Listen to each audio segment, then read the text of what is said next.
Fala galera, e aí? Como é que tá, pessoal? Carta de Paulo aos Gálatas. Carta de Paulo e carta de Paulo e carta de Paulo foram 12 ou 13. 12 ou 13, tem uma discussão acho que em relação a Hebreus, se Hebreus é de Paulo ou não. Depois eu já vou chegar lá. Paulo escreveu, vamos dizer que foi 12 cartas. E você? E você? Qual que é o seu legado? O que Deus colocou no seu coração para você fazer, mas você está postergando? O que Deus colocou no seu coração, o que o Espírito Santo colocou na sua mente para você deixar de legado para você fazer? E você, não, depois eu faço, ainda não estou preparado, ainda não é a hora certa, depois vou ver, não, eu tenho que fazer mais esse curso, eu tenho que ler mais alguns livros, tenho que me... O que você está fugindo? O que você está fugindo? O que você está postergando? Que Deus já te pediu e você não fez ainda. Abri esse vídeo aqui para ler a carta de Gálatas, de Paulo a Gálatas, mas antes de eu ler a introdução, o Espírito Santo já falou comigo sobre isso, sobre deixar para depois.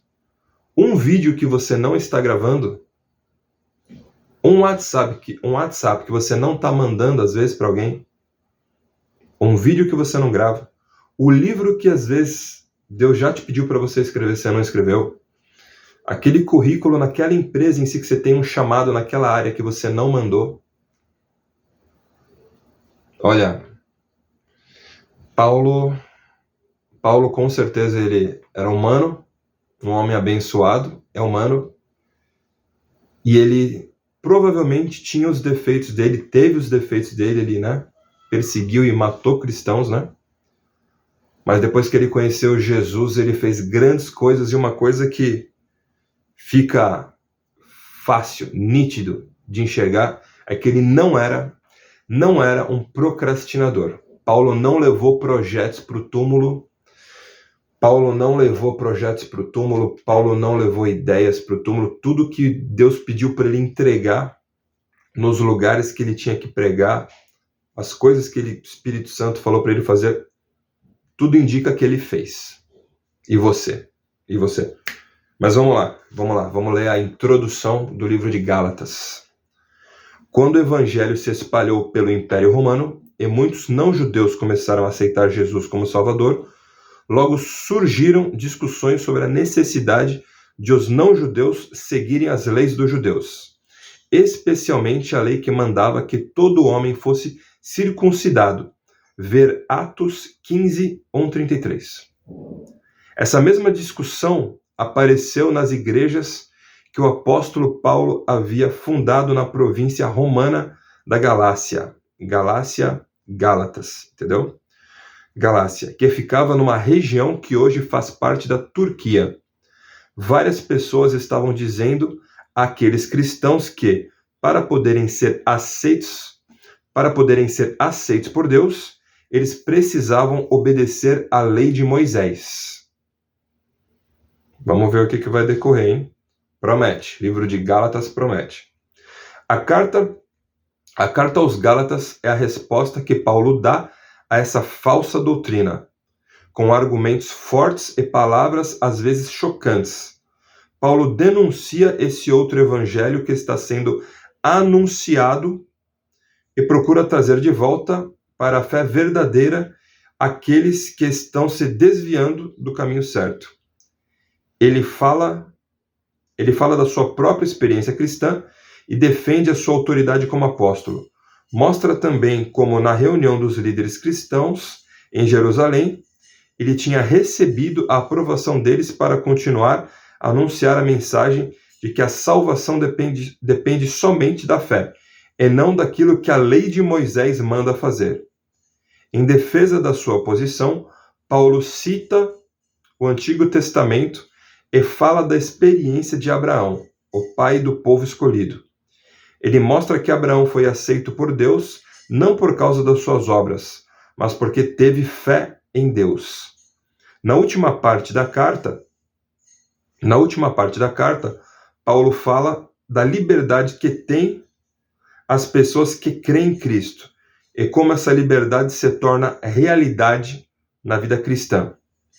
Todos os cristãos de todos os tempos devem se lembrar sempre desta declaração do apóstolo.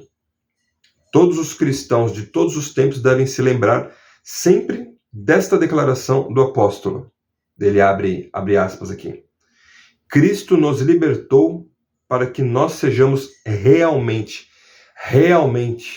livres. Por isso, continuem firmes como pessoas livres e não se tornem escravos novamente. Esquema do conteúdo, né? É um livro curto, pessoal. Eu estava dando uma olhada aqui. É um livro curto, é um livro de 6 capítulos só, Gálatas. E o esquema de conteúdo é introdução, o verdadeiro evangelho, a missão e a mensagem de Paulo, a defesa do verdadeiro evangelho, o evangelho e a vida cristã, e como sempre, palavras finais, né? As saudações de Paulo, né? Palavras finais, e bênção. Paulo, ele desce a lenha, corrige, ensina, prega, corrige, mas lá no final, nas cartas dele, na maioria, acho que em todas, vamos ver quando eu terminar, ele abençoa, ele termina com saudações e bênçãos, né? E o que a gente já aprende aqui na introdução é que alguns cristãos ou judeus que se tornaram cristãos estavam judaizando o evangelho de Cristo, né? Eles estavam se apegando mais a coisas de Moisés, que também faz parte da Bíblia, né? Mas tem muita coisa que mudou, né, pessoal?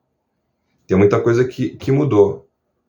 Hoje a gente se alimenta, né, de muitos animais, gado, né, do gado, mas hoje a gente não usa mais como antigamente, milênios atrás, coisas lá que não era feito no tabernáculo de animais, né, que o sangue de animais, sangue do cordeiro era passado no batente, né, nas portas, né, e entre inúmeras. Eu dei um exemplo, o primeiro exemplo que me veio à cabeça foi do sacrifício de animais, né? Mas na verdade tem inúmeras coisas que a gente não faz mais, né? Que Jesus Cristo, através das palavras dele, Jesus Cristo modificou ou atualizou, né? Todo sacrifício de animal foi trocado pelo próprio sacrifício do Senhor Jesus que se entregou por nós, né? Jesus se entregou por nós. É isso aí, pessoal. Foi a introdução de Gálatas e vamos ler esse livro aí que é curtinho, mas com certeza vamos aprender mais coisas, né? Que Deus abençoe vocês aí. Paz. Ore pelo Brasil. Ore pela democracia. Ore pela liberdade.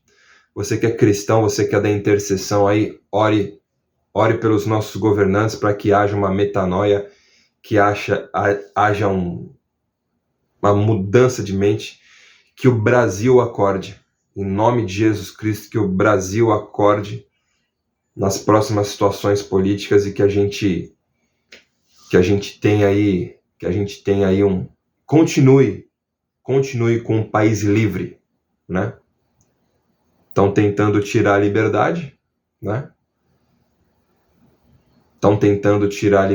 Mas que a gente ore para a gente permanecer num país livre, que o Brasil não se transforme numa Venezuela, que o Brasil não se transforme numa Cuba, que o Brasil não se transforme no que era a Argentina.